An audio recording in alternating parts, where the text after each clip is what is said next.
Bonjour. Comment allez-vous? Ça va bien? Ce matin, on va lire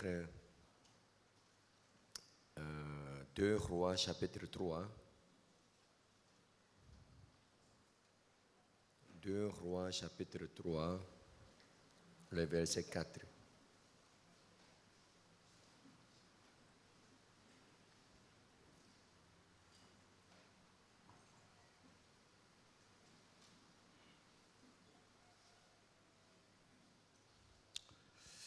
J'ai lu la parole. Méchant roi des Moab possédait de troupeaux et il payait au roi d'Israël un tribut de 100 000 agneaux et de 100 000 béliers avec leur laine. À la mort d'Achab, le roi de Moab se révolta contre le roi d'Israël. Le roi Joram sortit à l'eau de Samarie et passa en revue tout Israël. Il s'est mis en marche et il fit dire à Josaphat, roi de Juda: le roi de Moab s'est révolté contre moi. Veux-tu venir avec moi attaquer Moab? Josaphat répondit: j'irai, moi, comme toi, mon peuple comme ton peuple, mes chevaux comme tes chevaux. Et il dit: par quel chemin monterons-nous? Joram dit: par le chemin du désert d'Édom. Le roi d'Israël, le roi de Juda et le roi d'Édom partit, et après une marche de 7 jours, il manquait d'eau pour l'armée et pour les bêtes qui la suivaient.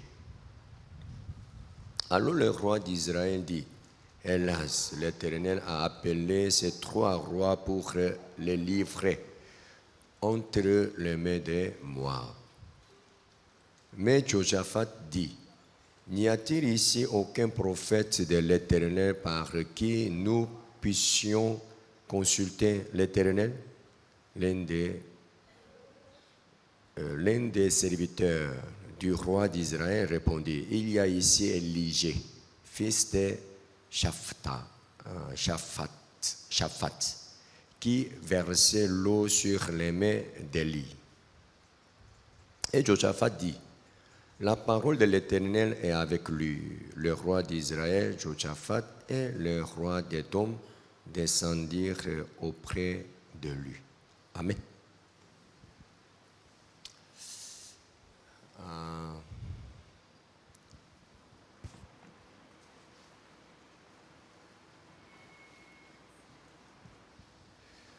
Nous croyons en Dieu, n'est-ce pas? Si nous croyons en Dieu, nous avons l'avantage. Nous avons davantage c'est-à-dire nous avons davantage dans notre foi par rapport aux gens qui ne croient pas en Dieu. C'est ça? Ou bien, il n'y a pas de différence? Il y a des différences. On a des avantages. C'est ça? Notre avantage, c'est quoi? Qu'est-ce que notre avantage? À quel moment on a besoin de Dieu? Le moment paisible ou bien le moment difficile? Hein? Dans les moments difficiles, on a besoin de Dieu, n'est-ce pas? C'est ça? C'est lorsque vous êtes dans la difficulté, dans les problèmes, dans les soucis, qu'est-ce que vous faites?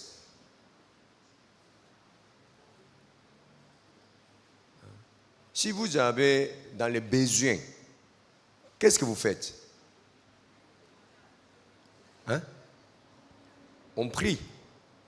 C'est ça, non? Beaucoup de personnes sont stressées dans leurs problèmes, dans leurs difficultés.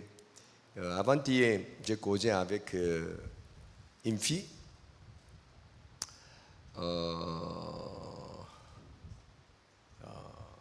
elle élève, mais elle boit, elle fume. Donc, je voulais savoir, et pourquoi tu fumes et tu bois? Oui, je comprends. Parce que toi aussi, tu peux te trouver dans la difficulté, dans les problèmes, dans les stress.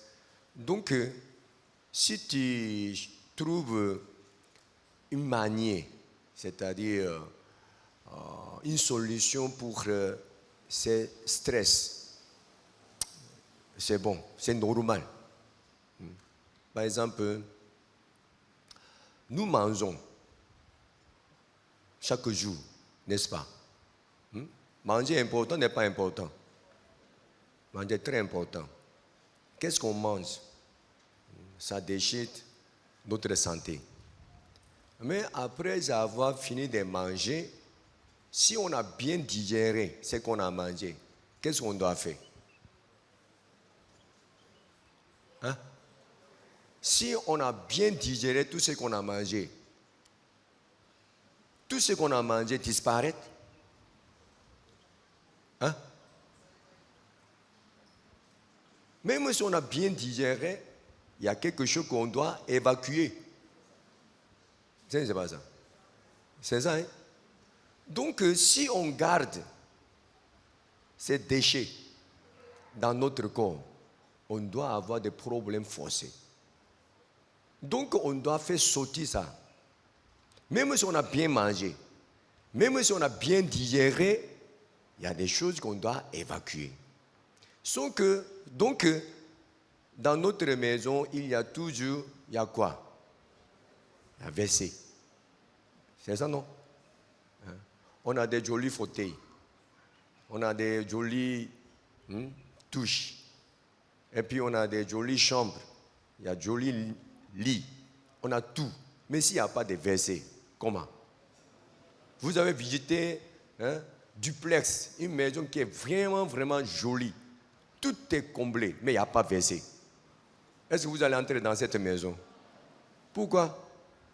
Vous savez que faussement, vous allez évacuer quelque chose. C'est ça, hein? Ce n'est pas à cause de problèmes de digestion. Même si vous avez bien digéré tout ce que vous avez mangé, faussement, vous devez faire partie de ces excréments. C'est ça, non? Même chose.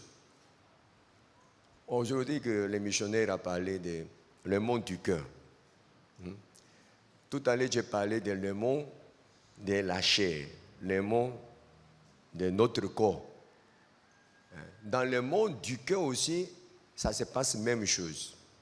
Aujourd'hui, Ancien Kémaon, il a présenté deuxième expression. Il dit toujours Amen. Aujourd'hui, il a présenté quoi encore? Coco. C'est toi qui as coco, tu as dit coco. C'est ça, non? Ça veut dire quoi? C'est une inspiration.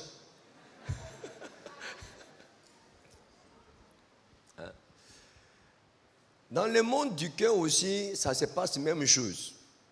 C'est-à-dire, on entend beaucoup de choses. On voit beaucoup de choses. On sent beaucoup de choses. C'est-à-dire, on reçoit beaucoup de choses dans notre cœur. Vous comprenez? Oui, on peut digérer tout ce qu'on a vu, tout ce qu'on a entendu. Mais il y a quelque chose qu'on ne peut pas digérer. C'est-à-dire qu'on peut avoir des problèmes de digestion. C'est ça? Est-ce que tout ce que vous avez vu, tout ce que vous avez entendu, est-ce que vous pouvez tout digérer? Hein? Même si vous avez bien digéré, ça ne disparaît pas. Ça reste. Donc vous avez besoin d'évacuer ce qui est resté entassé dans votre cœur. Si vous laissez ça continuellement, ça va devenir un grand problème dans votre cœur. Ça devient comment? Le stress. Vous comprenez? Si on a des stress, oui, on dit stress, c'est un problème du cœur, c'est un problème de l'esprit. mais ça joue sur notre corps. C'est-à-dire, celui qui est stressé, il doit avoir quoi? Beaucoup de problèmes de la santé. C'est-à-dire, si on est beaucoup stressé, forcément, on doit avoir des cancers. La base de toute la maladie dans notre vie, c'est le stress. Vous comprenez? Donc, on doit évacuer ça. Si ça reste dans notre cœur, dans notre vie, ça va créer beaucoup de problèmes. Vous comprenez? Donc, chacun doit chercher la solution pour résoudre ces problèmes. Comme je vous ai dit, si les déchets entassés dans notre corps, on s'en va où? Aux toilettes, pour évacuer ça. C'est ça, non? Si ce stress est entassé dans notre cœur, qu'est-ce qu'on doit faire? On doit aller où? Hein? On doit aller où? Vous ne connaissez pas? À l'église. Hein? Qu'est-ce que vous faites? Comme je vous ai dit tout à l'heure, au commencement, certaines personnes utilisent l'alcool pour enlever ce stress. Quelquefois, certaines personnes utilisent les cigarettes pour enlever ce stress, pour se déstresser. Ils utilisent les cigarettes, l'alcool, et puis la drogue. Vous ne comprenez pas? Si vous prenez la drogue, vous êtes stressé, vous n'êtes pas stressé. Ou vous n'avez pas encore pris la drogue. Lorsque nous écoutons, hier j'étais dans un programme de l'addiction de la drogue. Et donc, j'ai entendu beaucoup de choses et puis moi aussi j'ai présenté un enseignement. C'est-à-dire on utilise beaucoup de choses pour qu'on puisse sortir de ce stress, pour évacuer le stress qui est entassé dans notre cœur. C'est ça, non? Vous utilisez quelle manière? Si vous êtes beaucoup stressé, vous utilisez quelle manière pour que vous soyez déstressé? Certaines personnes mangent. C'est un passé, j'ai causé avec une soeur. Elle dit qu'elle ne mange pas, mais elle grossit. Et je voulais savoir, tu ne manges pas, comment tu peux grossir? Mais elle dit que quelquefois, elle mange fort. Quel moment? Lorsqu'elle est beaucoup stressée. Parmi vous aussi, il y en a? Hein? Certaines personnes qui sont grosses, peut-être elle est toujours stressée. Donc elle mange toujours. Vous utilisez quelle manière pour enlever ce déchet qui est entassé dans votre cœur? Vous utilisez quelle manière? J'ai pris certains exemples, n'est-ce pas? Vous utilisez quelle manière? Sport. Oh, ok. Sport. C'est bon. Et puis, parler. Babader, jusqu'à la langue est sortie. Hein? Et puis, la musique. Vous écoutez la musique. Ok. Et puis, hein? Hein? En rêver? Et puis, dormir. Ça aussi, hein? Les gens utilisent, hein? S'il est stressé un peu, il veut dormir. Et puis,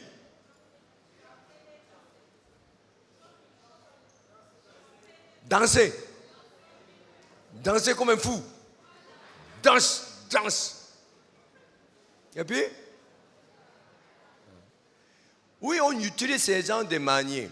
Mais je veux savoir, en tant que le chrétien, en tant que les chrétiens, on peut utiliser quelle solution pour enlever ce stress?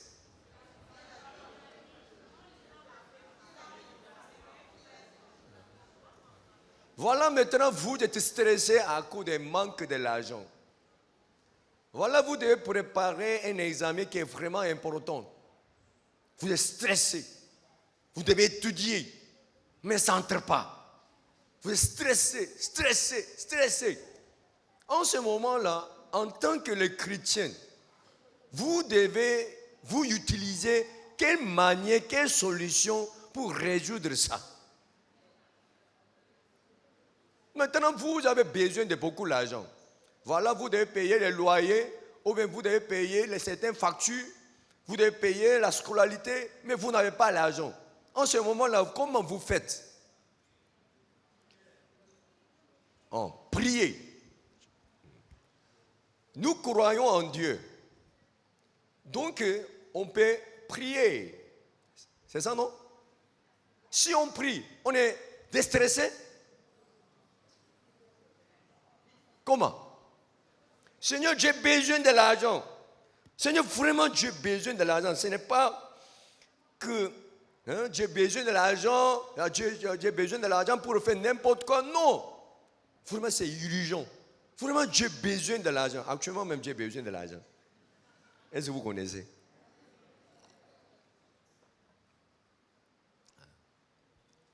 Pendant toute l'année, même, j'ai besoin de l'argent. Vraiment, cette année, c'était chaud. Si nous prions, est-ce qu'on peut sortir de ces problèmes? Écoute bien. Nous prions pour résoudre notre problème. Tellement on est stressé, mais on n'a pas de solution. Donc on s'en va vers Dieu pour exposer notre problème. Parce que on peut parler avec qui? On peut demander à qui? Voilà une seule personne qui peut exaucer, qui peut travailler pour moi, c'est Dieu. Donc on prie. On prie. Si on prie, est-ce que notre problème disparaît? Dès que vous finissez votre prière, le problème est résolu, la situation a changé. Ça veut dire quoi? Même si on prie, si la situation ne change pas, on doit être toujours dans le même problème et puis on sera toujours stressé. C'est ça, non? C'est ça, non? Donc, si la situation ne change pas, qu'est-ce que notre avantage de croire en Dieu?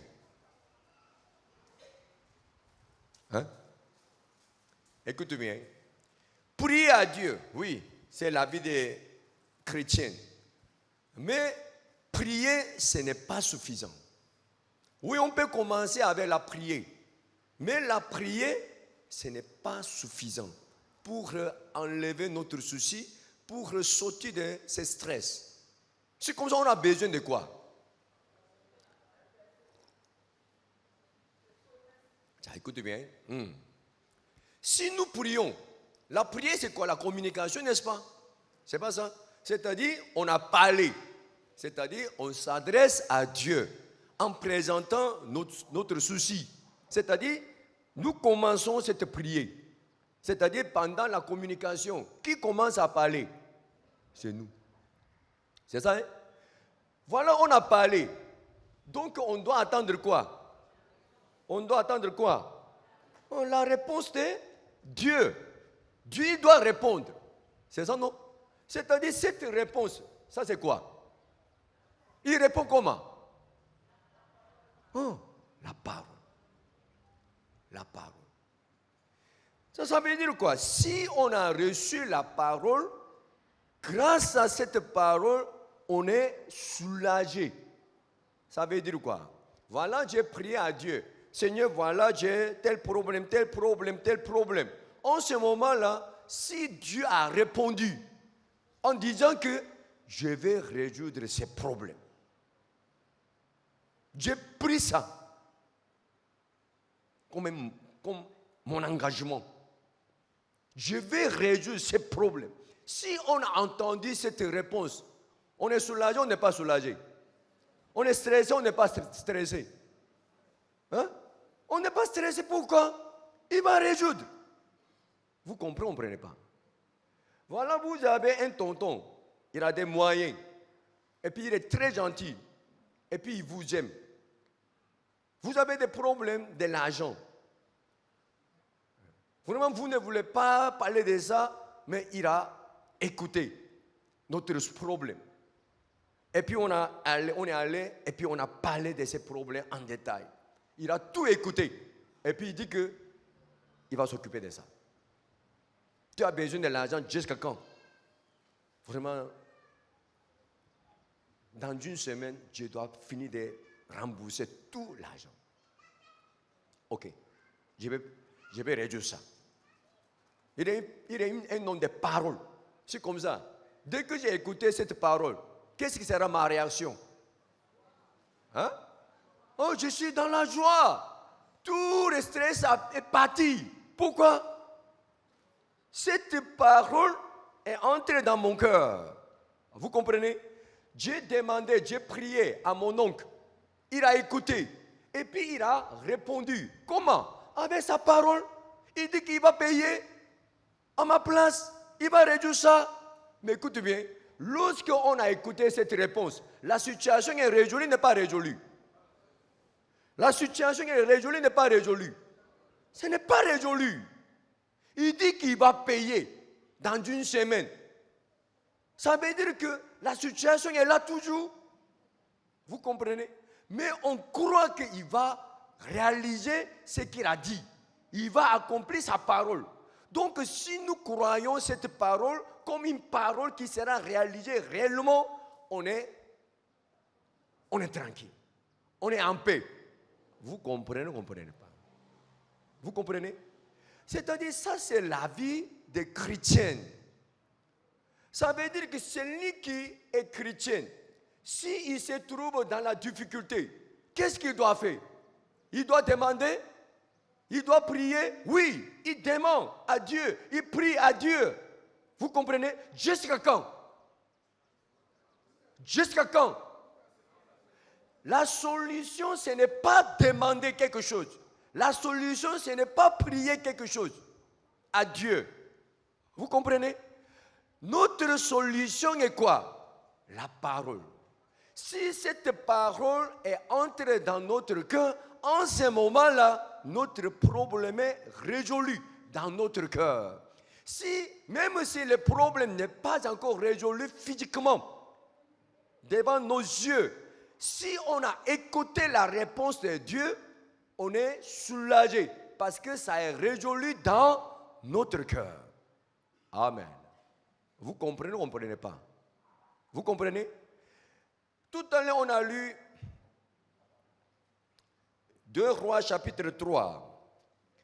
Voici ces 3 rois, ils se trouvaient dans la difficulté, dans les problèmes. Vous comprenez? En ce moment-là, il y avait un roi qui dit, est-ce qu'il y a... Voilà ici, le verset 11, le verset 10. Le verset 10 d'abord. Alors le roi d'Israël dit, hélas, l'Éternel a appelé ces 3 rois pour les livrer entre les mains des Moab. Ça veut dire qu'ils sont en danger actuellement. Ils n'ont pas de l'eau. Vous comprenez? Ils devaient faire la guerre contre Moab. Mais voilà, ils sont dans le besoin. Sans boire l'eau, est-ce qu'ils peuvent continuer? Non, ils ne peuvent pas continuer. Donc, en regardant la situation, il est découragé. C'est pas ça? Mais Josaphat, qui est le roi de Juda, il a agi autrement. Comment? Mais Josaphat dit, n'y a-t-il ici aucun prophète de l'Éternel? Pourquoi? Pourquoi il cherche les prophètes? Pourquoi? Pourquoi il cherche les prophètes? Par qui nous puissions consulter l'Éternel.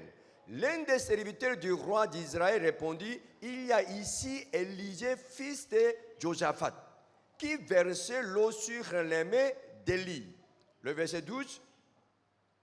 Et Josaphat dit, la parole de l'Éternel est avec lui. Amen. Amen.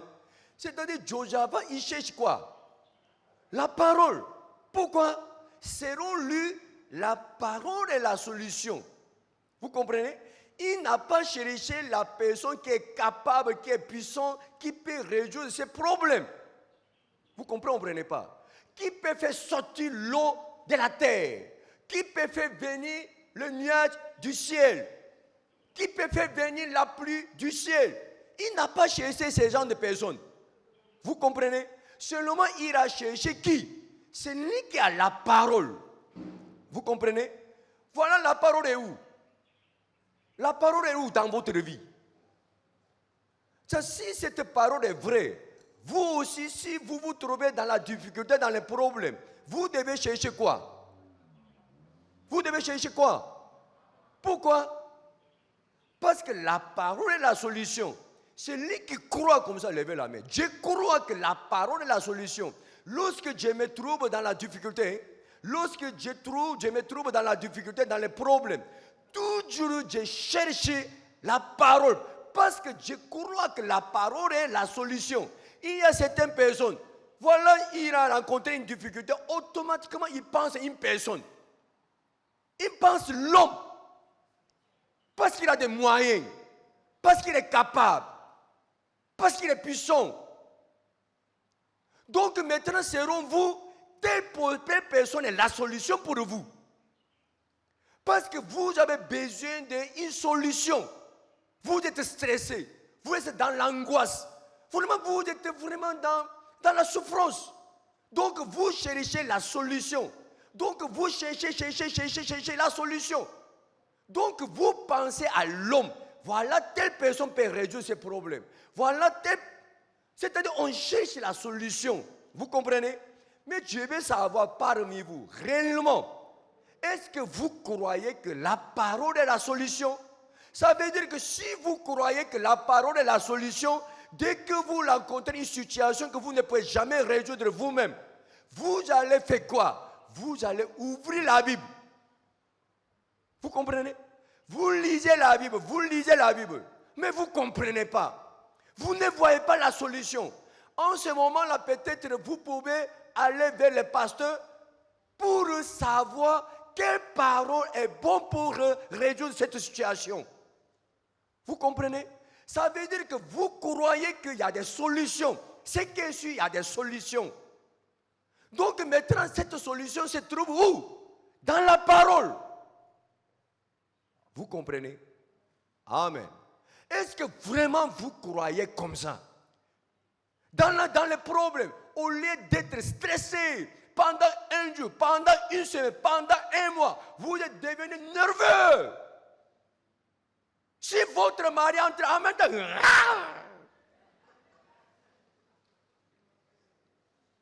si votre femme parle un peu, en même temps criez. Pourquoi vous êtes stressé? Vous comprenez? Vous comprenez pas? C'est-à-dire, si vous vous trouvez dans la difficulté, dans les problèmes, vous êtes beaucoup stressé, qu'est-ce qui est la solution pour vous? Voilà mon mari. S'il est stressé, il ne parle plus. Et puis il devient nerveux. À cause d'une petite chose, il crie. Il me menace. Quelquefois, il me frappe même. Il y en a? Si c'est comme ça, soulevez un peu, juste un peu. Pour que moi, je puisse voir. Mon mari est comme ça, il lève la main. Et puis, si ma femme est stressée, elle devient carnivore. Elle veut me tuer même. Elle veut me mordre. Elle veut me déchirer. Soulevez la main. Je suis en danger actuellement.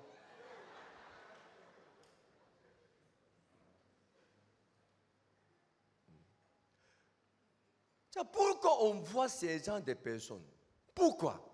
Parce que pour lui, la parole, ce n'est pas la solution. La parole, ce n'est pas la solution. Il est énervé. Pourquoi? Parce qu'il ne trouve pas la solution, alors que la parole est ici. La solution est ici.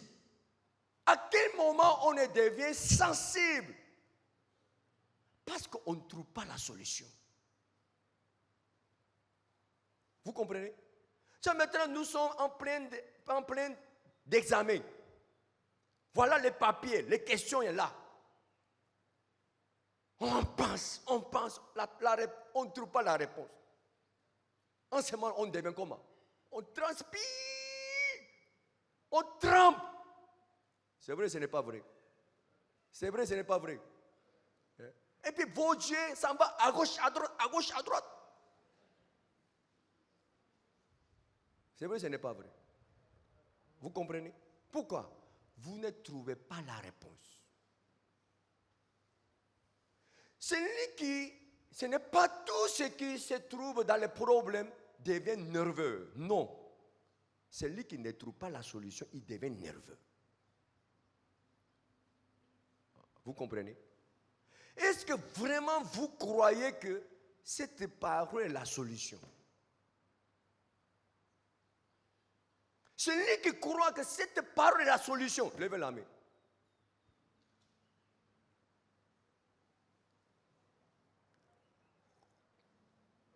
Je suis étonné de voir beaucoup de personnes qui soulèvent les mains. Si vraiment nous croyons que la solution se trouve dans la parole, on ne peut jamais avoir de problème avec les hommes. Pourquoi? Il y a une solution. Il y a une solution. Vous comprenez? Regarde, un élève qui est très brillant. Il est assis dans la classe. Il a pris les papiers des examens. Il est souriant ou il est stressé? Il est souriant ou il est stressé? Hein? Il est stressé. Ça, ce n'est pas... Il ne faut pas penser à votre cas. J'ai dit, un enfant, un élève qui est très brillant. Il est très excellent. Il a pris les papiers des examens. Il est souriant ou il est stressé? Hein? Il est souriant. Pourquoi? Il connaît la réponse. La réponse est avec lui. Vous comprenez? Ça veut dire que si vraiment vous croyez que la parole est la solution, il ne faut pas penser que Dieu est la solution. Dieu qui est au ciel, il est la solution. Il ne faut pas penser comme ça. Il ne faut pas penser loin comme ça. Peut-être pour vous, Dieu est la solution. Mais il ne faut pas oublier que Dieu est la parole. La parole est Dieu. C'est-à-dire votre solution n'est pas au ciel. Seigneur, je souffre. La solution est loin. La solution est loin. Donc on ne sait même pas il va réduire ça ou il ne réduit pas ça. On ne sait pas. Et puis la solution est loin. Mais la parole est dans votre main. Amen. Amen.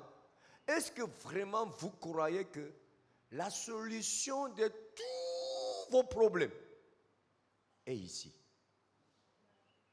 Est-ce que vraiment vous croyez ça?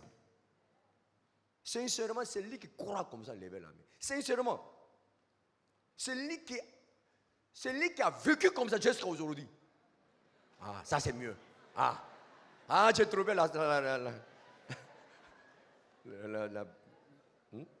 le bon modèle de question. C'est lui qui a vécu jusqu'à aujourd'hui avec cette manière. Levez la main.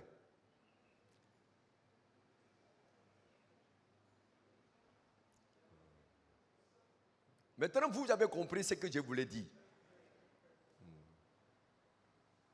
Ça veut dire quoi? Jusqu'à présent, vous n'avez jamais cru que cette parole est la solution de votre problème.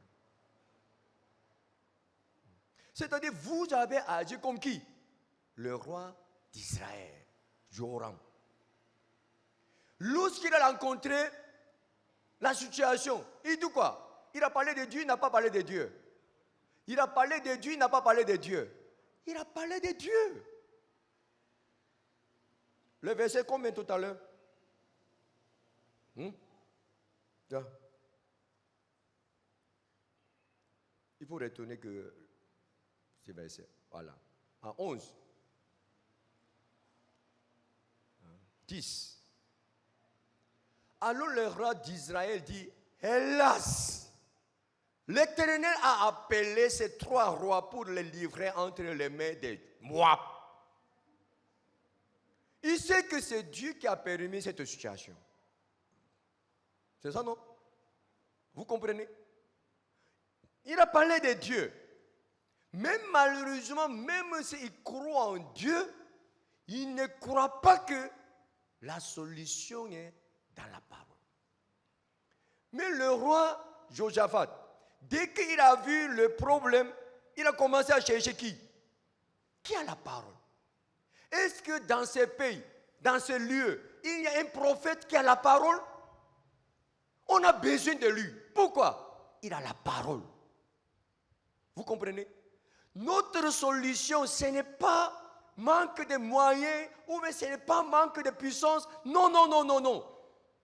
Si on a la parole, cette parole va résoudre tous les problèmes. Donc il a commencé à chercher la personne qui a la parole. Amen. Donc, voici ici le verset 13.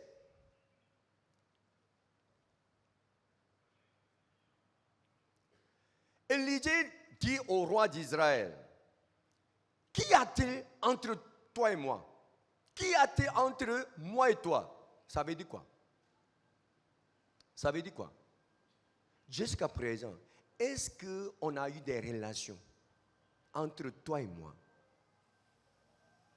Ce n'est pas qu'il n'a jamais eu le problème dans sa vie. Mais il n'a jamais cherché la parole pour résoudre son problème. C'est-à-dire qu'il n'a jamais cru que la parole est la solution. Pourquoi? Même si on reçoit la parole, la situation est là. Vous comprenez? Tout à l'heure, je vous ai dit quoi? Oui, on prie. Oui, on lit la parole. Mais la situation est là. Ce n'est pas que la parole change immédiatement la situation. Non. Vous comprenez? Vous comprenez ou vous ne comprenez pas?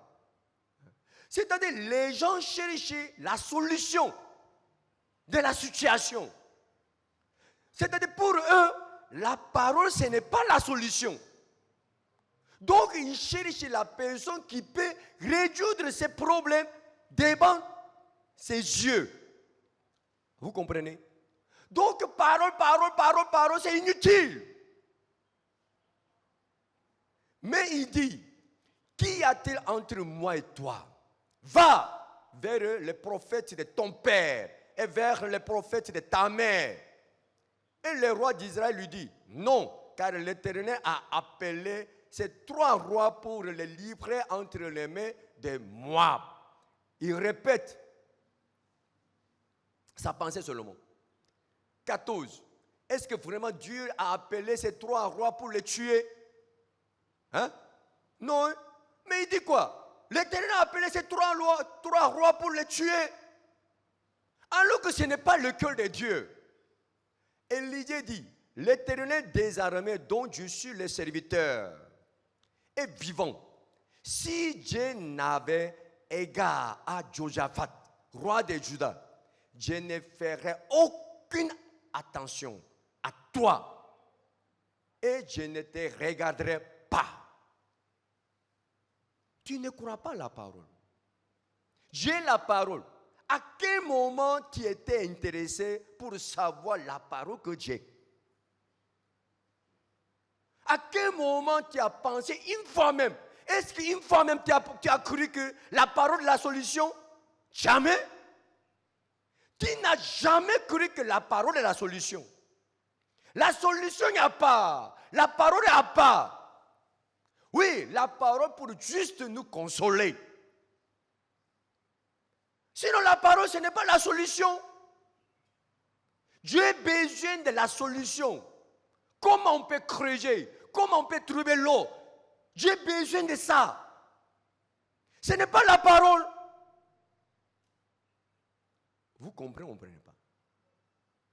Amen. Amen. Donc vous êtes comment? Élisée, il était où? Il était dans le pays de Juda ou bien dans le pays d'Israël? Il était où? Dans le pays d'Israël. Il était avec Joram ou bien il était avec Josaphat? Il était avec Joram. Mais ce roi, il n'a jamais bénéficié Élisée.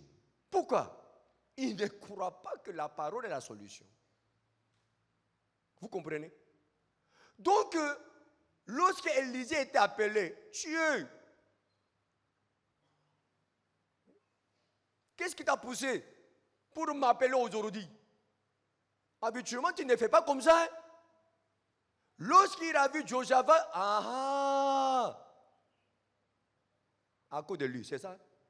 Toi-même, est-ce que tu vas me chercher? Non.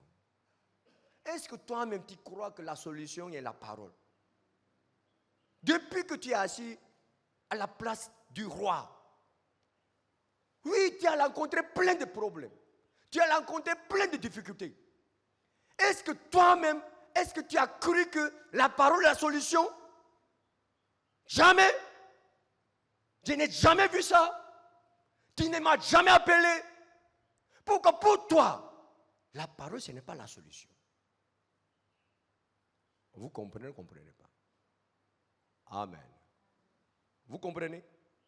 Et maintenant, vous êtes comment? Même si vous êtes chrétien, vous ne savez même pas qu'est-ce que votre avantage. Qu'est-ce que la vie des chrétiens? On cherche comme les gens de ce monde. Onction, délivrance. Pour changer quoi? La solution. La situation. Vous comprenez ce que je dis? Amen. Mais les gens ne cherchent pas la solution dans la Bible. Nous avons écouté plein de fois le témoignage de Pasteur Bach. Il avait mal au ventre. Il avait mal au ventre. Le docteur a dit que ton estomac, la peau de ton estomac, ça est devenu comme un papier mouillé. Un papier mouillé, ça veut dire quoi? C'est trop fin. C'est-à-dire, si on touche un peu, ça sera déchiré. Donc, ce docteur a dit que actuellement, ton cas est vraiment délicat. Parce que si ce n'est pas autre problème, on peut t'opérer pour résoudre ton problème. Mais actuellement, puisque tu as un problème de l'estomac, on doit opérer ton estomac. Mais on ne peut pas mettre quelque chose sur ton estomac. Pourquoi? La peau de l'estomac devient très fine. Donc même si on veut coudre, ou on ne peut plus coller ça. Donc tu vas mourir. Vous comprenez? C'est-à-dire ton cas, il n'y a pas de solution. Donc tu dois manger seulement le bouilli. Lorsque tu mets le bouilli dans ta bouche, avant d'avaler, tu dois manger 50 fois. Est-ce que sur la terre, il y a une personne qui met bouilli dans sa bouche et puis mange 50 fois avant d'avaler? Si on mange 3-4 fois, ça devient l'eau. C'est vrai, ce n'est pas vrai. Mais il dit que tu dois manger 50 fois. La parole du docteur. Tellement il avait mal au ventre, Il ne pouvait même pas manger quoi que ce soit. Il devait boire seulement un peu de bouillie. Même s'il boit le bouillie, il fait diarrhée. Il n'avait pas de la force. Il a perdu à peu près 10 kilos même. Il a maigri, il n'avait pas de la force alors que ses programmes étaient beaucoup chargés. Et un jour, dans la prière, il pouvait se rappeler une parole. C'était quelle parole? C'était quelle parole? Marc, chapitre 11, verset combien? 24. On va lire.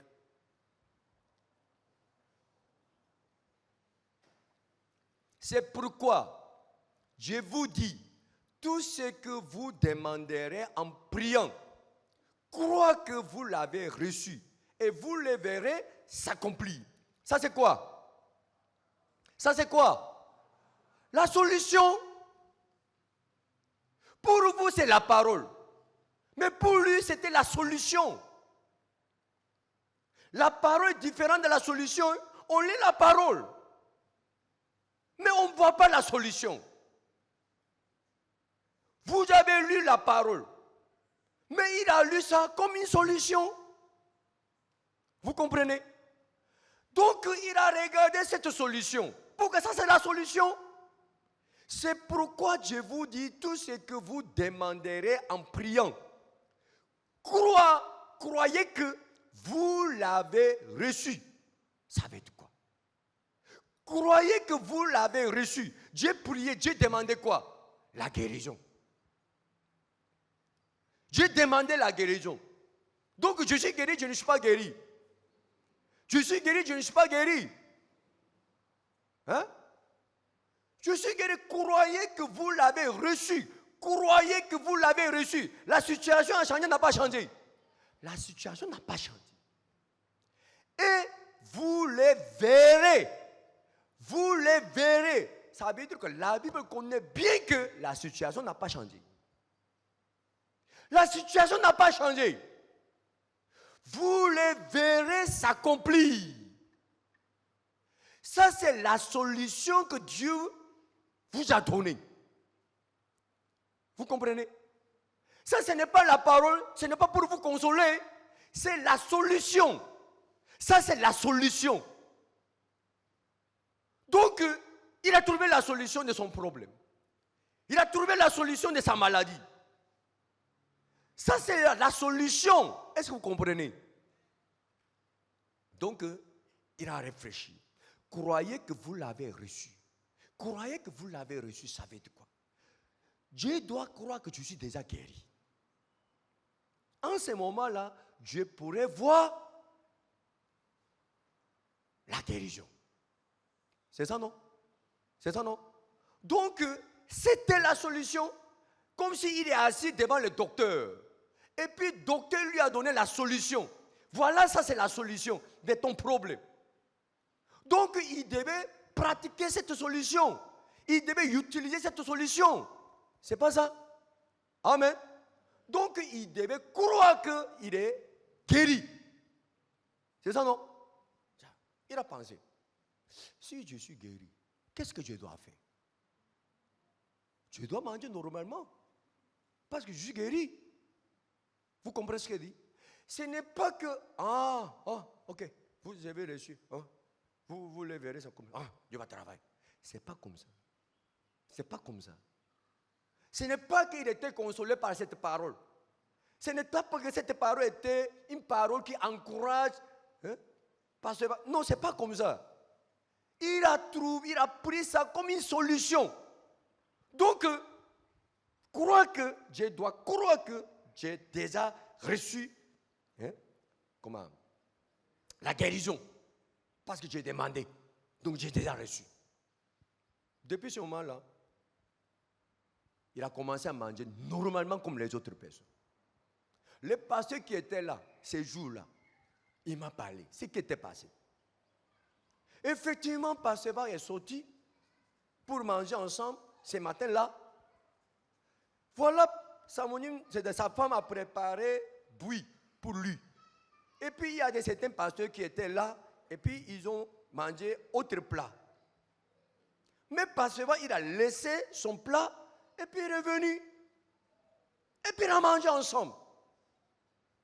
Sa femme l'a regardé et puis sa femme lui a dit même, chérie, à quoi? Tu n'as pas de problème. Est-ce que tu es guéri? Il dit, je suis guéri. Tu veux manger normalement avec ce pasteur. Il a mangé du riz. Il a mangé kimchi. Vous connaissez kimchi? Hein? La nourriture de Corée qui est piquant. C'est piquant, hein? C'est piquant. Il a mangé. Et puis il a mangé sauce avec la viande. Il a mangé. Lorsqu'il a mangé, il n'a même pas fini. Il s'est levé et puis il a couru. Pour aller où? Pour aller aux toilettes. Vous pouvez imaginer qu'est-ce qui s'est passé. Il avait mal au ventre. Vous comprenez? Donc cette parole était la solution ou bien c'était mensonge? C'était la solution ou bien c'était mensonge? Cette parole était la solution ou bien c'était les mensonges? La solution toujours. Voilà, il avait mal au ventre.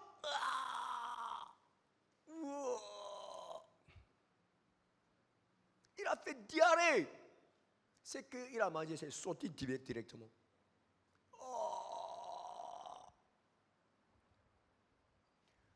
Il a lu cette parole au moins 50 fois aux toilettes. Il a lu, il a relu, il a relu, il a relu. Continuellement. C'est pourquoi je vous dis, tout ce que vous demanderez en priant, croyez que vous l'avez reçu. Croyez que vous l'avez reçu. Et vous le verrez s'accomplir. Il est sorti aux toilettes. Il est sorti du toilette. Midi, il a mangé encore. Même chose. Il a couru vers le toilette. Il a fait diarrhée encore. C'est la solution, ce n'est pas la solution. C'est la solution, ce n'est pas la solution. Ça, je vais lire une parole. Exode, chapitre 9, verset 20.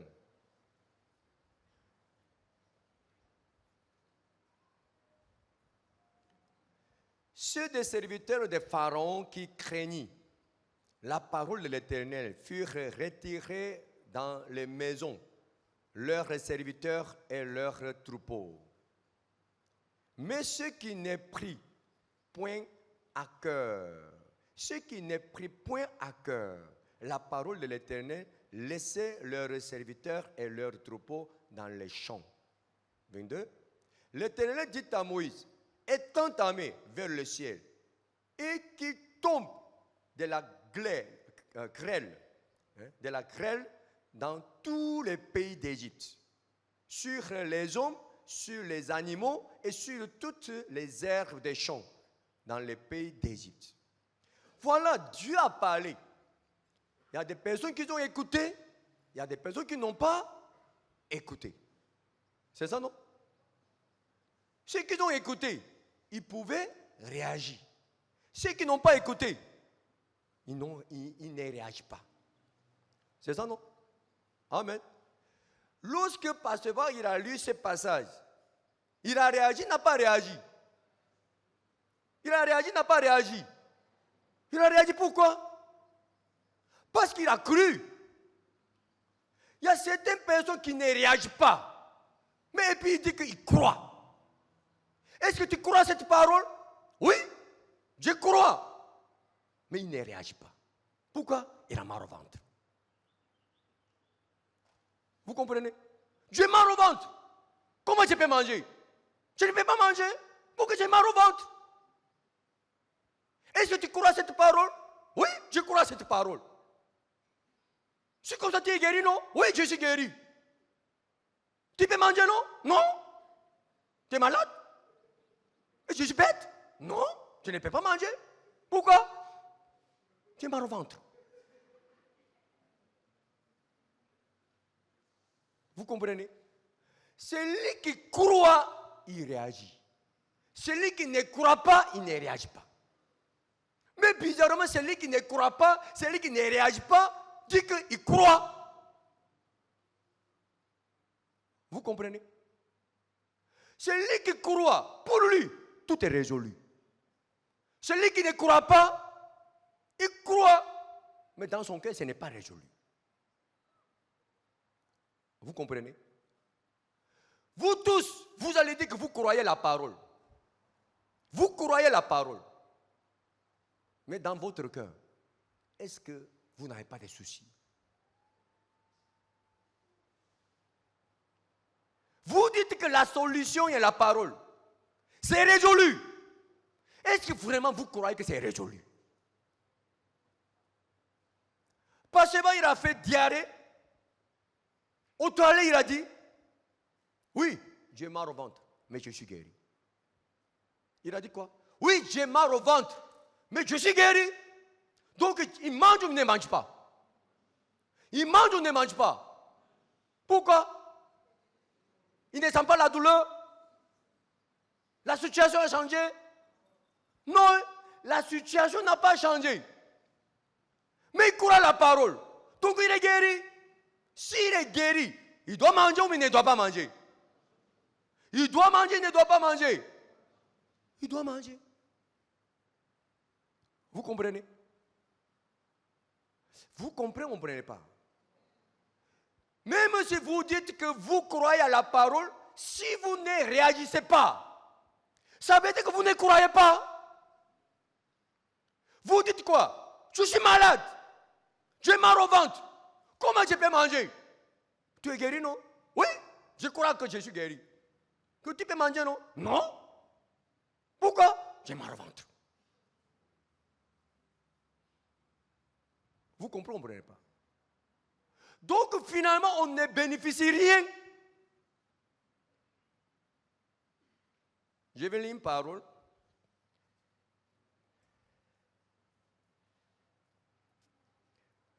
Jérémie chapitre 6, verset 10.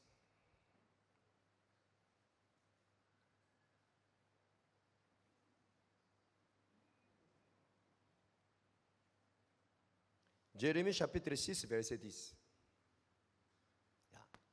À qui m'adresser?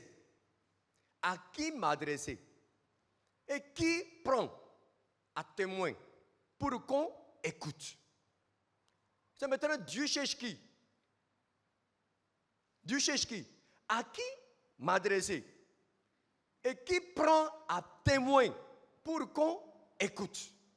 Voici, leur oreille est incirconcise.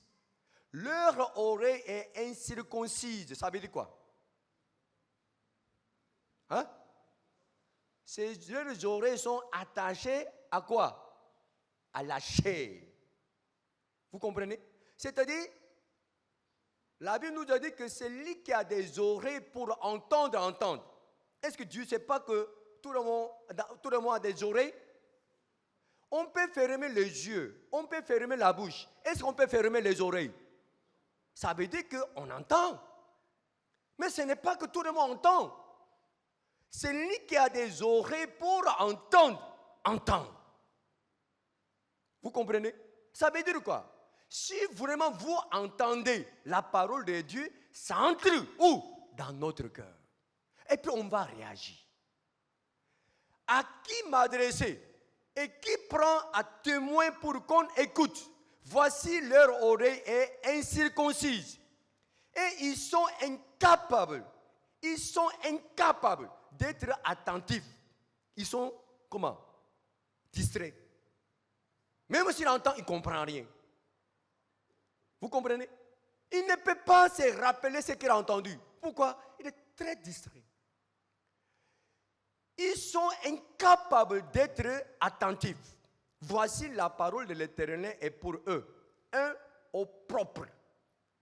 Ils n'y trouvent aucun plaisir. Vous comprenez? Même si on a écouté la parole, ça ne devient pas la solution. Vous comprenez, comprenez pas? On a lu, on a écouté plein de paroles de Dieu. Est-ce que vous avez bénéficié de cette parole? vous comprenez la parole que vous entendez, seront votre chair.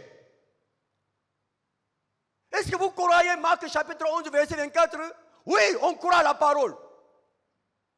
Donc tout ce que vous avez demandé, est-ce que vraiment vous croyez que vous l'avez déjà reçu? Oui. Mais pourquoi vous ne réagissez pas? Est-ce que tu es guéri? Oui. Mange. Non. Pourquoi? Tu es mal au ventre. Mais parce que il dit, j'ai mal au ventre, mais je suis guéri. Donc je mange. Ce n'est pas que la situation a changé. La situation est là. Vous comprenez? La situation est là. Mais la parole est là. Sinon la parole, il est guéri, il n'est pas guéri. Il est guéri, oui. La situation n'a pas changé. Je suis guéri, mais j'ai mal au ventre. Oui, j'ai mal au ventre, mais je suis guéri. Le soir, il a mangé encore. Pourquoi? Parce qu'il n'a pas mal au ventre. Il a mal au ventre, il n'a pas mal au ventre. Il a mal au ventre. Mais il a mangé pourquoi? Parce qu'il est guéri. Celui qui croit à la parole, il peut réagir. Celui qui ne croit pas à la parole, il ne réagit pas. Il attend quoi? Jusqu'à la situation change. Selon la parole, mets ton pied en avant. L'eau n'est pas encore séparée. Si l'eau est séparée, je vais mettre mon pied en avant. Vous comprenez? Dieu va travailler, Dieu ne travaille pas. Si, il va travailler. Mets ton pied en avant. Non. Il y a l'eau. Mon pied sera, mes chaussures seront mouillées. Vous comprenez? Amen. Actuellement, je suis en train de vous expliquer comment on doit croire en Dieu. La dernière fois, je vous ai parlé de la sorcellerie. Je vous ai expliqué, non? Ou je ne vous ai pas expliqué? Hein?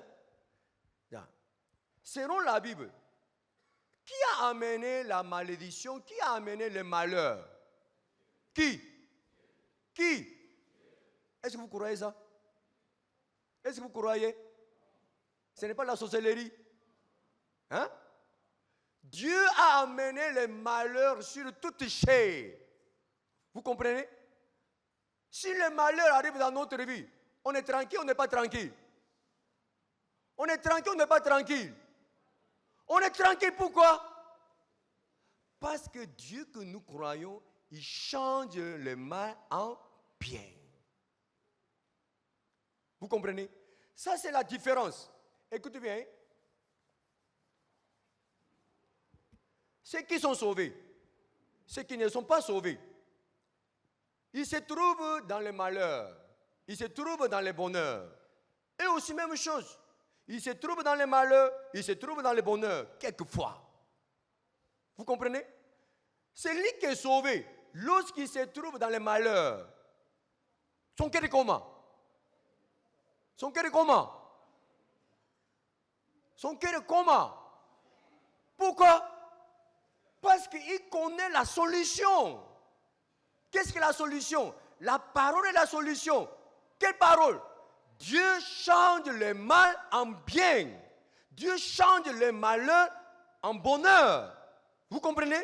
Donc cette parole est la solution. Donc malgré la solution, malgré la difficulté, malgré la malédiction, je suis tranquille. Pourquoi? Ça va changer. Ça va changer. Vous ne comprenez pas? Voilà, il y a des dents. La dent qui est, comment? Pourrie, c'est carie. Hein? On doit enlever, on ne doit pas enlever. Hein? On enlève ou on n'enlève pas? On enlève.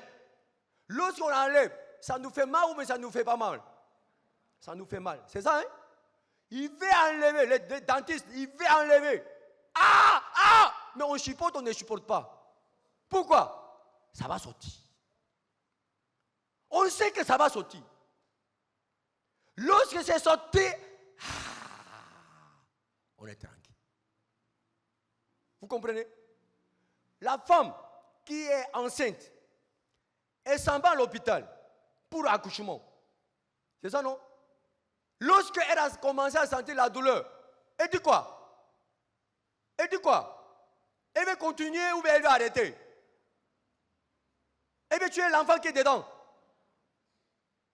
Même si elle sait qu'elle va souffrir plus, mais elle supporte. Pourquoi? Ça va finir.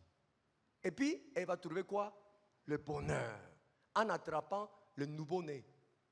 Vous comprenez pas? Vous comprenez? Donc, celui qui connaît ce qui va arriver, si ce qui va arriver est la bénédiction, il peut supporter. Il n'y a pas de problème. Vous comprenez pas? Voilà, maintenant, on peut avoir quelque chose. C'est bon, par exemple, on s'en va demain en Europe. Là, maintenant, il y a des enfants. Ils ne se réveillent jamais avant 8 heures. Ils dorment toujours, jusqu'à 9 h, 10 heures.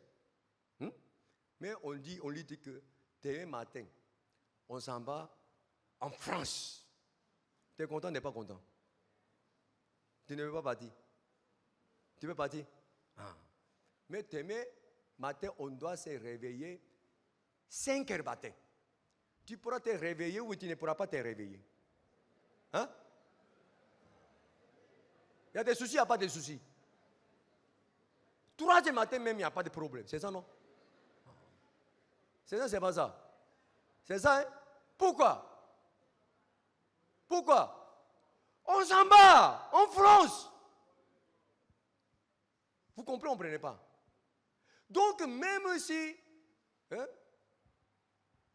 4 h matin ou 5 h matin, c'est très tôt. Mais il peut le faire. Pourquoi? Il y a la joie. Vous comprenez? Même chose. Même si le malheur arrive dans notre vie, on sait que ça va changer en bien. Donc on peut supporter, on ne peut pas supporter. On peut supporter. Pourquoi? Ce n'est pas la caverne. Ça, c'est le tunnel. C'est-à-dire la voiture s'en va. La voiture s'en va. Dans les noirs. On n'a pas peur. Pourquoi? C'est un tunnel. Ça va sortir. On va sortir. Ce n'est pas caverne. Vous comprenez? Lorsque la voiture entre dans le tunnel, faut pas entrer. Oh! Qui dit ça? C'est la coursie. Ce n'est pas la coursie, c'est la coursie. Vous comprenez pas?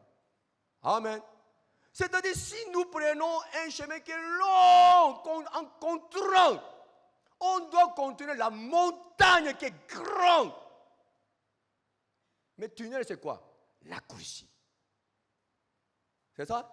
Même si on ne voit rien, on est dans le noir, il n'y a pas de problème. On va sortir. Amen. Amen. Donc, si on est dans le tunnel, il n'y a aucun souci, on va sortir. On n'a pas peur. Même si ça prend du temps, on n'a pas peur. En Corée, il y a beaucoup de tunnels. En Corée, puisqu'il y a beaucoup de montagnes, il y a beaucoup de tunnels. Si une fois on entre dans les tunnels, quelquefois, ce tunnel continue jusqu'à combien de mètres même? Hein? Jusqu'à plus de 20 kilos. Hein? Plus de 20 kilos. Continue. Hein? C'est-à-dire sur la montagne, dans les tunnels. 20 kilomètres. Lorsque Pasteur Bruno allait en Corée, il a filmé. Est-ce que vous avez vu ce qu'il a filmé? Il dit, ça finit pas, on continue. Oh, vous voyez, le tunnel de Corée, c'est long, ça finit pas. Pendant combien de minutes il a parlé comme ça? C'est long. Mais on n'a pas peur. Pourquoi? C'est un tunnel. Vous comprenez pas. Mais celui qui n'est pas sauvé, lorsqu'il se trouve dans le malheur, il fait tout pour éviter les malheurs. Il fait tout pour aller vers le bonheur. C'est pas ça?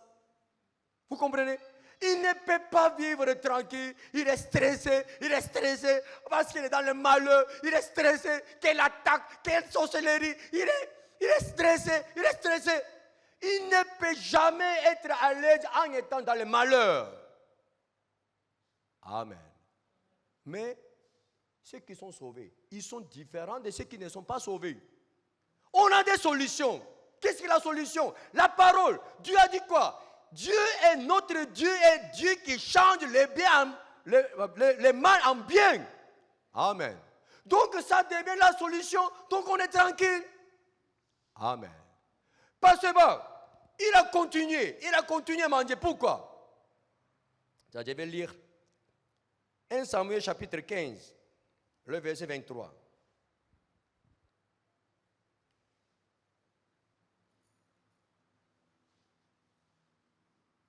1 Samuel chapitre 15, verset 23. Car la désobéissance est aussi coupable que la divination. Et la résistance ne l'est pas moins que l'idolâtrie et les théraphim. Puisque tu as rejeté la parole de l'Éternel. Et il te rejette aussi comme roi. Tu as rejeté la parole de l'Éternel. Et il te rejette aussi comme roi. 24.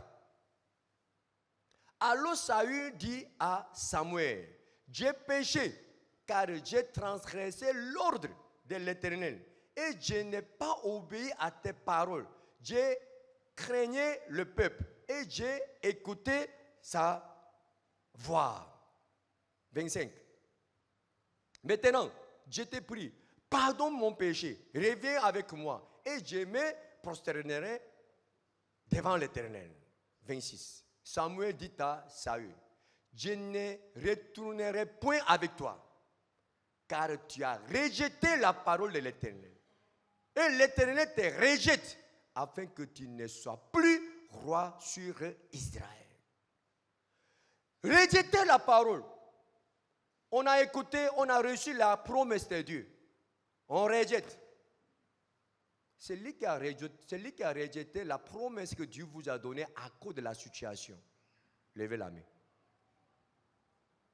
Vous n'avez jamais rejeté la promesse de Dieu à cause de la situation?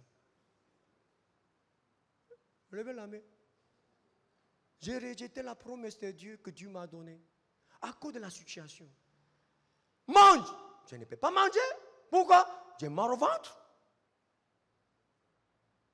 On peut manger petit déjeuner avec cette parole. Avant d'expérimenter, on est allé aux toilettes. Midi, mange. Tu es malade ou bien? Je ne peux pas manger. Tu n'es pas guéri? Si, je suis guéri. Mange. Non, pourquoi? J'ai mal au ventre. Je ne suis pas insensé. On rejette quoi? À cause de quoi? À cause de la situation, comme Saül. Il a rejeté la parole. Pourquoi? À cause de la situation. Mais Dieu a pris ça sérieux. Il a dit que Dieu a rejeté la parole. Donc je te rejette. Non, Seigneur, à cause de ça. Oui, à cause de ça. Pas seulement il a mangé. Pourquoi? Pourquoi? Il ne sent pas il n'a pas senti le mot du ventre. Non, il a senti. Mais il a mangé pourquoi? Parce qu'il ne peut pas rejeter. Il ne peut pas rejeter la parole. Mourir. C'est plus facile de rejeter la parole. Mais pour vous, jeter la parole, c'est plus facile de mourir. Mais pour lui, mourir est plus facile de rejeter la parole. Vous êtes comment? Rejeter la parole et mourir. Qu'est-ce qui est plus facile pour vous? Qu'est-ce qui est plus facile pour vous? Mourir est facile, levez la main. Mourir est plus facile de rejeter la parole, levez la main. Vous vous levez longtemps d'air. J'ai une petite expérience. J'avais mal aux pieds. Au point que je ne pouvais pas marcher librement. Donc j'ai attaché mon pied et je suis allé au Bénin. En ce moment-là, Dr Huang, que vous connaissez, ancien Huang, il est fort dans le domaine de l'acupuncture. C'est ça, non? Il est venu. Donc, je voulais lui montrer mon pied parce que j'ai souffert plus d'1 mois. Donc, monter par escalier, c'était très difficile. Puisqu'il est venu avec Pasteur Bach, je voulais montrer mon pied aux anciens. Mais lorsque je voulais aller là-bas, je pouvais me rappeler une parole. Est-ce qu'en Israël, il n'y a pas Dieu? Tu vas consulter à Baal-Zébub. Hein? Sans mentir. La maison de pasteur, où on était logé, était premier étage. Ancien, il était au rez-de-chaussée. Je suis descendu, et puis je suis monté. Je suis descendu, je suis monté. Pendant 3-4 jours. Plus de 10 fois. Sans mentir. Sans mentir. Plus de 10 fois. J'ai mal au pied. Je vais descendre. Je vais montrer. Et puis, il n'y a pas Dieu en Israël. Et puis tu cherches. Bah, chez vous. Tu crois que ancien roi peut te guérir. Mais pourquoi tu ne crois pas que Dieu peut te guérir?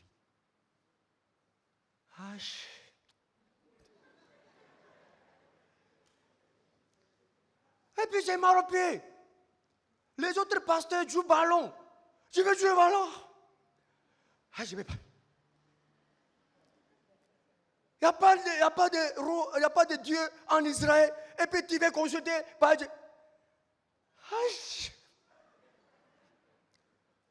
Sans mentir, j'ai fait ça plus de 10 fois. Monter, descendre, monter, descendre, monter, descendre. Comme un fou. Parce que j'avais mal au pied. Et je suis descendu. Au dernier jour, Pasteur Bach a prêché Jean chapitre 5. Lève-toi, prends ton lit, marche.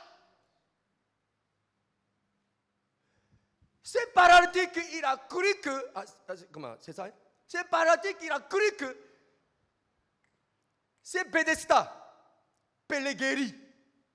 Donc il a regardé. En quittant chez lui, il a regardé. Il n'y a pas quelqu'un qui peut me jeter là. C'est ça, non? Un jour, il ne pouvait plus regarder Bethesda. Et ce jour-là, il a vu Jésus. S'il a regardé Bethesda, il ne pouvait pas rencontrer Jésus. Lorsque c'est parti qu'à rencontrer Jésus, c'était malade depuis 38 ans, plutôt.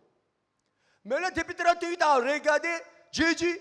Jésus lui a dit que, lève-toi, prends ton lit, marche. Cette parole est entrée dans mon cœur. Va! Sans mentir. J'ai enlevé la bande. Je suis sorti pour jouer au ballon cet après-midi. Jusqu'à présent, il n'y a pas de problème.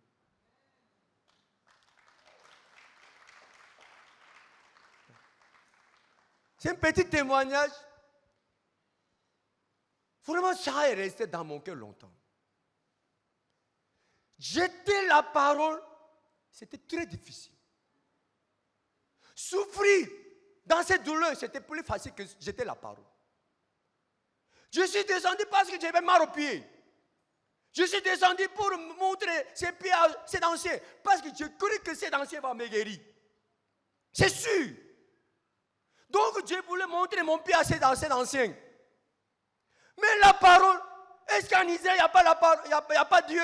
Et puis tu cherches, tu consultes les Baal-Zébub. Tu n'as pas prié? Est-ce que tu ne travailles pas? Montez, descends, montez, descends. Jeter la parole était très difficile pour moi. Amen. Amen. Mais beaucoup de personnes, jeter la parole, c'est facile. Mais ma mère, tu as prié, non? Oui, mais je n'ai pas guéri, non? Dieu n'a rien fait. Dieu n'a rien fait, non? Ancien, vraiment, depuis un mois même, je souffre.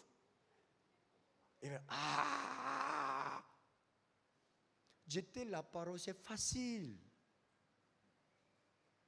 Saül, il a vécu avec cette manière. Saül, il a vécu avec cette manière. Toujours à cause de la situation, il a rejeté la parole facilement. Amen. Amen. Ça veut dire qu'on doit circoncire nos oreilles. On doit couper la chair. Selon la chair, on ne peut jamais accepter cette parole. Je ne suis pas guéri. J'ai mal au ventre. Comment je peux manger? Même si la parole dit que je suis guéri, je ne peux pas. Parce que la situation n'a pas changé. Mon cœur est difficile à cause de telle situation, à cause de ma femme, à cause de mon mari. Mon cœur est difficile. Comment je peux avoir la paix dans mon cœur? La situation est là. Comment je peux vivre sans être stressé? Je suis stressé.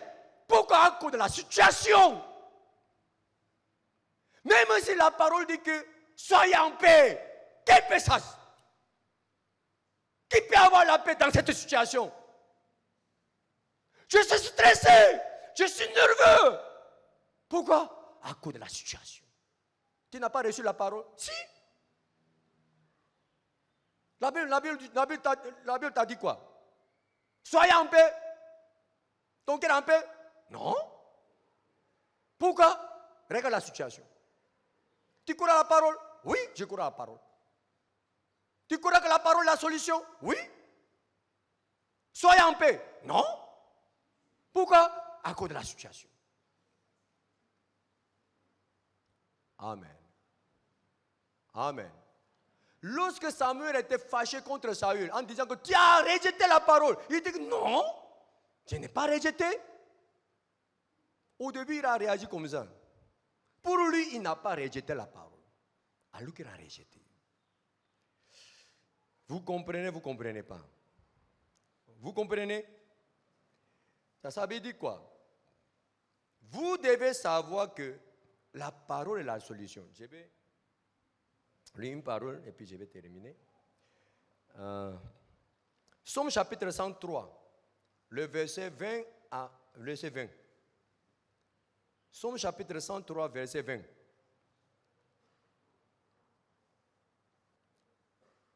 Bénissez l'Éternel,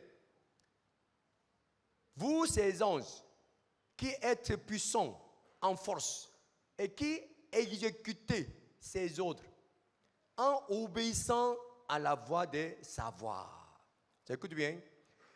Qui travaille pour accomplir, pour exécuter la parole de Dieu? Qui? Les anges, les anges. Bénissez l'Éternel, vous ses anges, qui êtes puissants en force et qui exécutez ses ordres en obéissant à la voix de sa parole. 21. Bénissez l'Éternel, vous toutes ses armées, qui êtes ses serviteurs et qui faites sa volonté. Amen. C'est-à-dire Dieu a préparé les armées pour faire quoi? Pour accomplir sa parole. Il est là, ils sont là pour faire quoi? Pour accomplir. Amen. Mais Dieu ne peut pas travailler dans la vie de celui qui a rejeté sa parole. Amen. Amen. Je vais lire une autre parole. Ézéchiel, chapitre 12, verset 28.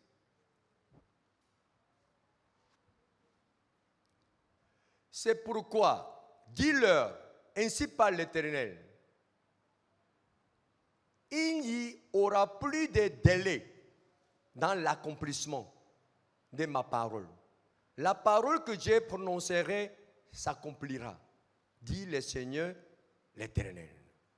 Il n'y aura plus de délai dans l'accomplissement de ma parole. La parole que je prononcerai s'accomplira, dit le Seigneur l'Éternel. Amen. Il n'y aura plus de délai, ça veut dire quoi? Hein? Voilà, parce qu'il a mangé. À la fin, il est guéri, non? C'est pas ça? Avant d'être guéri, voilà, son estomac est déchiré. Seigneur, tu es arrêté. Est-ce que ce genre de choses peut arriver? Hein? Est-ce qu'on pourra dire, Dieu, Seigneur, oui, tu es venu pour travailler, mais trop tard, c'est fini. Est-ce que ce genre de choses peut arriver dans notre vie? Hein? Ça n'arrive pas dans notre vie. J'ai parlé, j'ai témoigné plusieurs fois. Je suis escroqué seulement. J'ai été escroqué seulement. Lorsqu'on a acheté ce terrain, j'ai été escroqué, sans mentir. Lorsqu'on a utilisé le terrain d'Al-Mustafa, j'ai été escroqué. Pourquoi? Dieu est arrivé en état. Non. Non. Le moment où on a utilisé le terrain d'Al-Mustafa, mais vous, peut-être, il y a certaines personnes que vous ne connaissez pas. C'est à côté de, comment? Derrière Shell, hein? La station Shell, c'est en haut. Hein? Pétrole-Ivoire à droite. J'ai cherché un terrain pour faire culte parce que d'autres terrains, c'était le lieu où on était, c'était trop petit. On a cherché, on n'a pas trouvé. Mais un frère m'a dit que, parce qu'il y a un terrain vide, et puis il y a certaines maisons même dessus. On peut utiliser ça. Je suis allé là-bas. Vraiment, c'était bon, c'est vraiment vaste. C'est 2 terrains collés. Et puis il y a des maisons à côté. On peut utiliser. Vraiment, on était dans la joie. J'ai rencontré les propriétaires. Vous savez, le propriétaire m'a demandé combien par mois pour 2 terrains collés. Et puis il y a un peu de construction dessus. Ici, à côté. Il m'a demandé 40 000. 40 000 par mois. Est-ce que ces gens de loyer existent? Hein? En Grèce ici. 2 terrains collés. 1200 mètres carrés. 1200 mètres carrés collés. Et puis il y a un peu de bâtiment dessus. Ce n'est pas possible. 40 000. Ça, escroquerie, ce n'est pas escroquerie. Hein? Si vous n'êtes pas insensé, vous allez savoir que c'est une escroquerie. Mais j'étais insensé. Je n'ai pas pensé que c'était escroquerie. J'étais escroqué.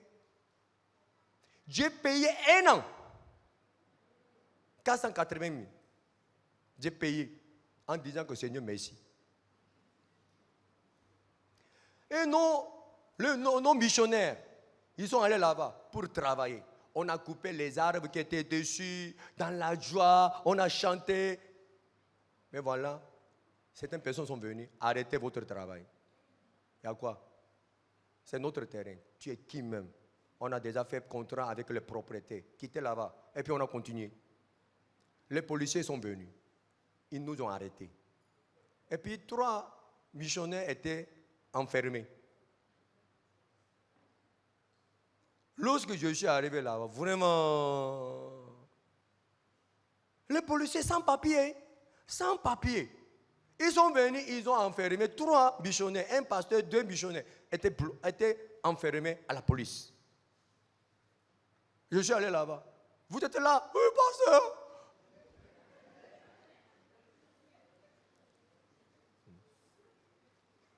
Et cette histoire était comment?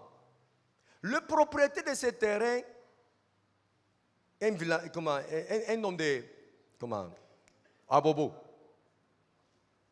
Mais il a donné ce terrain à un monsieur qui s'appelle Mustafa. Il a utilisé ce terrain comme le maquis. Mais pendant la guerre, tout était cassé. Donc il voulait que tout ce qui était cassé et dédommagé soit dédommagé. Qui va le dédommager? Personne sur la terre. C'est ça? Il n'utilise pas ce terrain, il bloque toute la personne qui veut utiliser ce terrain. Puisqu'il avait de la force, il avait beaucoup de connaissances. Donc le propriétaire lui a demandé de sortir. Il ne sort pas. Et le propriétaire fait venir certaines personnes, il a tout chassé avec la force. Que personne ne pouvait utiliser. Certaines personnes ont payé, comme moi. Ils ne pouvaient pas utiliser, ils sont partis. Donc ce propriétaire, c'était son travail. Il fait le contrat égal, légal. C'est ça? Il fait le contrat légal. Si tu as la force, utilisez. Donc tous ceux qui sont venus pour utiliser ce terrain, ils sont tous partis. À cause de même une histoire qui était passée. Mais on a résolu. Vraiment, Dieu a travaillé. On a résolu. On s'est attendu avec Al-Mustafa. Donc pendant 3 ans, on a utilisé ce terrain avec le loyer de 40 000 par mois. Parce qu'on a fait ce contrat. Pendant 3 ans. J'étais escroqué, je n'étais pas escroqué. J'étais escroqué. Il voulait m'escroquer. Mais Dieu a changé les mal en bien. Et pendant 3 ans, on a utilisé ce terrain en payant 40 000 par mois. Après 3 ans, il voulait faire monter le prix des loyers. Il dit, c'était combien? 500 000. 40 000 est devenu 500 000. C'était le prix normal. On a demandé pardon. Et puis on a payé 300 000 ou 250 000 comme ça. J'ai été escroqué. L'achat de ce terrain aussi, même chose. J'ai été escroqué.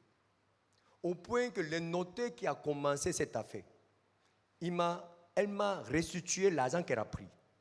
Je lui ai donné 5 millions pour les frais de notaire.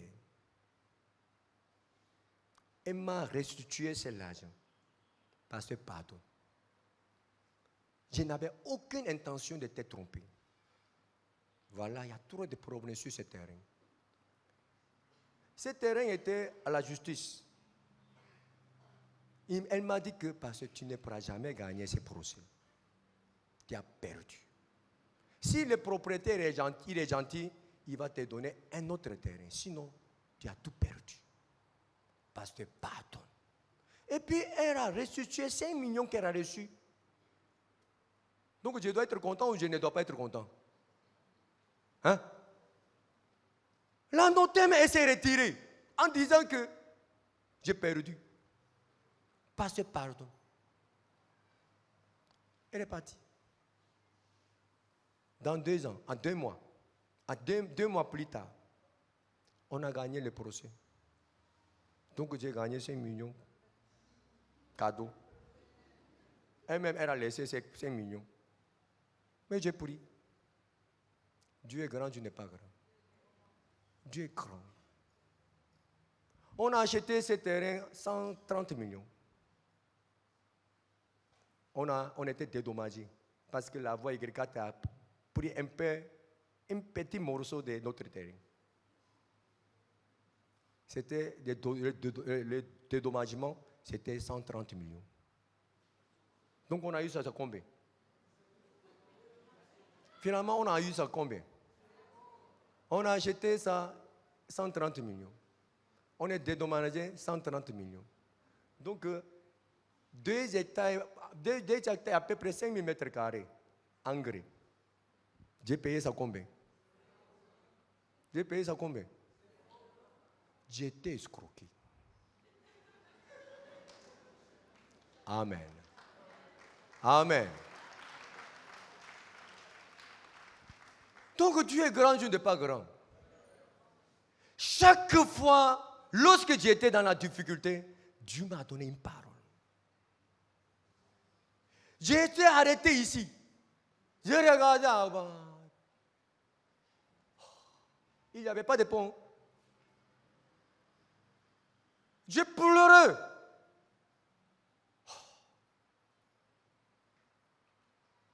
J'étais escroqué.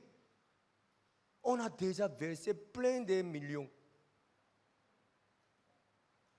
Et notre frère, ils vont même me lapider de...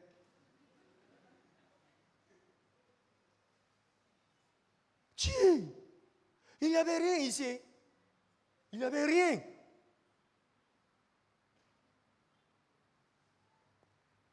Vraiment, je ne savais même pas quoi faire. Ces jours-là, j'ai lu la parole et puis Dieu m'a donné.